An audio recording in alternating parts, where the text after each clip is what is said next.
One of my takeaways as a Blazer fan watching the NBA playoffs, because I'll watch with or without the Blazers. It's how far away we are from being relevant and how nobody thinks about us. I think about us. Yeah, I do too. Do you? Actually, not really. No, I feel don't. Like you're out on us. I don't. They should be playing hockey games in the Moda Center right now in the playoffs, but Jody's a cheap bastard, so they can't. Thanks, Jody. Great work. Keep up the banner job over there. Paw Patrol's in town soon. Yeah, they had to have it at the Coliseum, and the Winterhawks couldn't play their second round playoff series because they had to rent out the ice for Paw Patrol in the second round. So they had to go 4 days without playing a game because the Moda Center doesn't have the ability to make ice anymore. We've lost that ability? We've lost. The machine broke, and Jody will not pay to replace it. Nor will she accept an offer to replace it for free. Okay, that's great to hear. Fantastic stuff reporting from Andy Nerd Johnson. I'm here all week. But I don't know how you don't watch. I mean, I watch these games because I'm a fan of sports. Yeah. I love football, college, NFL. Obviously, we talk a lot about that. Did NFL Zigger Zag earlier. Talked to Baldy at 8. But I love the NBA playoffs. I still think first round should be 5. Some of these series would be even a little more juiced, but we have 7, and some of these series have been good. We'll see what Dallas and LA offer us tonight. When I'm watching this game, if I turn on my Blazer brain, what I'm looking for is where do I feel or how do I feel right now with the current team, knowing there's a draft ahead, when you watch Tyrese Maxey, when you watch Anthony Edwards, when you watch Chet, when you watch Tyrese Halliburton.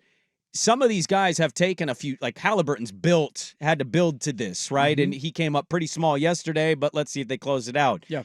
Maxey, not that old. And Edwards, 22. For all this, we'll see what Shaden's going to become. Let's be patient. He's 20, 21. And Edwards is like a year and a half older than him, and he's already like baby Jordan. Right. I'm looking at the lens of, do I right now feel like we have any of that yet? Is there any part of you that watches this and goes, I can see Shaden doing this in 2 years. I can see Scoot doing this in 2 years. Now, Scoot is younger, but 46 at the Garden in a closeout game, down 6 with 28, that's some special stuff Tyrese Maxey showed you.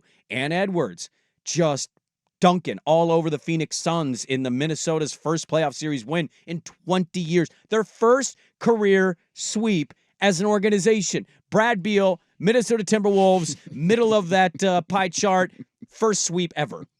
They both experienced it in different ways. They did. When I turn my Blazer brain on, I look around and I go, do I feel confident in saying the Blazers have one of these things? Where are you at on that?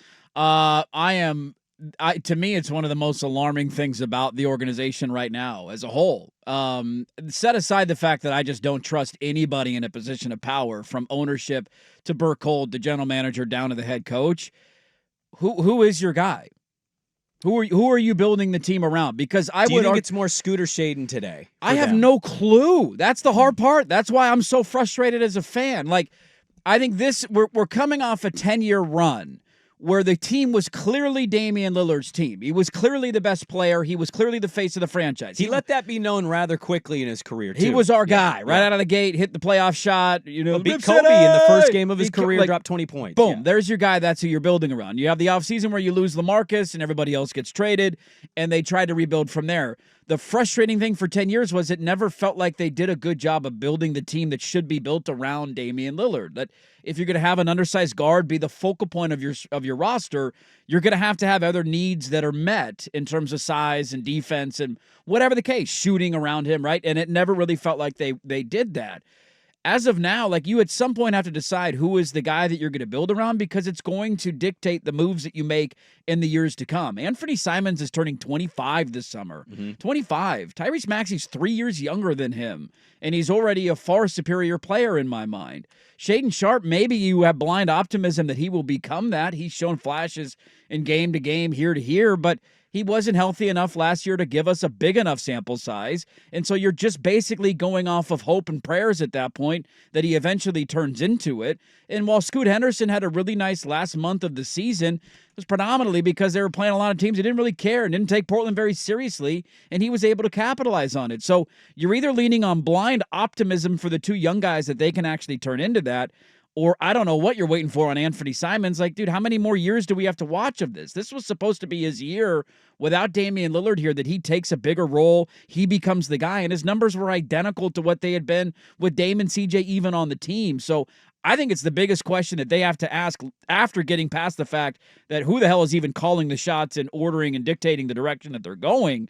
Who are you going to build around? And I don't think they know the answer to that question yet, and that's alarming.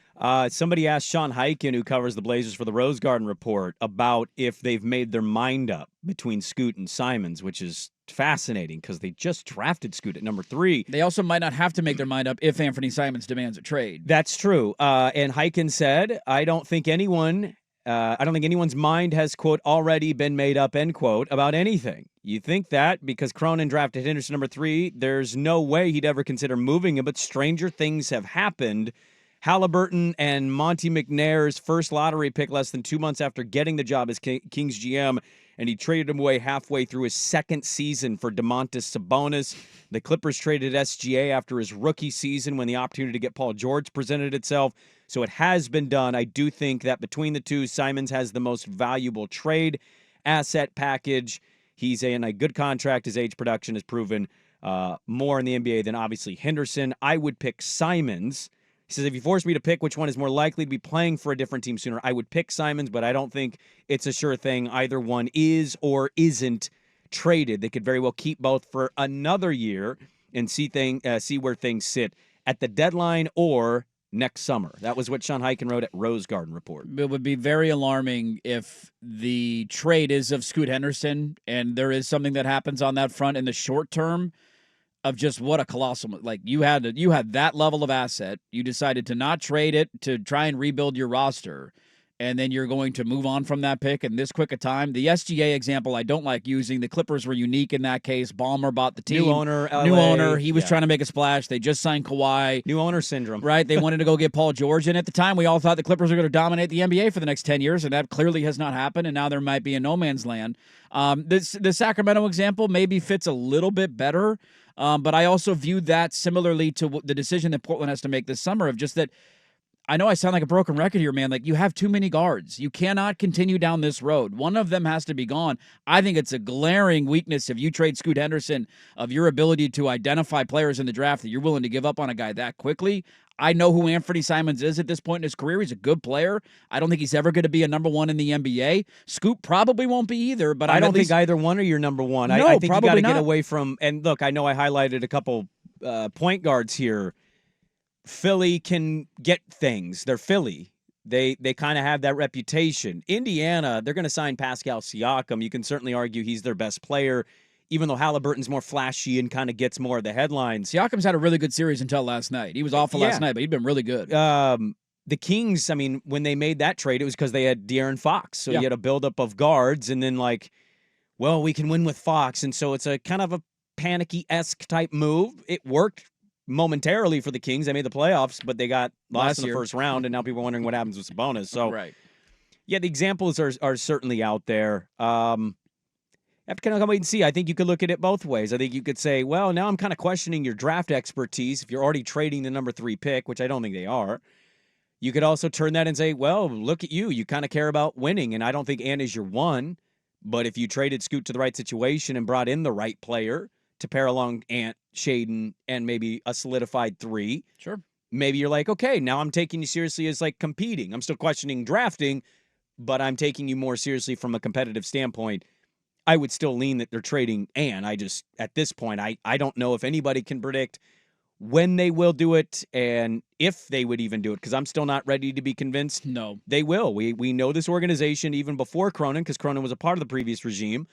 They really like and value their own guys. When they draft and develop players, they take a real pride in that. So we'll have to wait and see. I'm just viewing it through the lens, watching some of these teams of, do I feel like Portland has one of those dudes? Do I see it with any of them? And you can certainly from day to day talk yourself into it or tell yourself it's not a thing.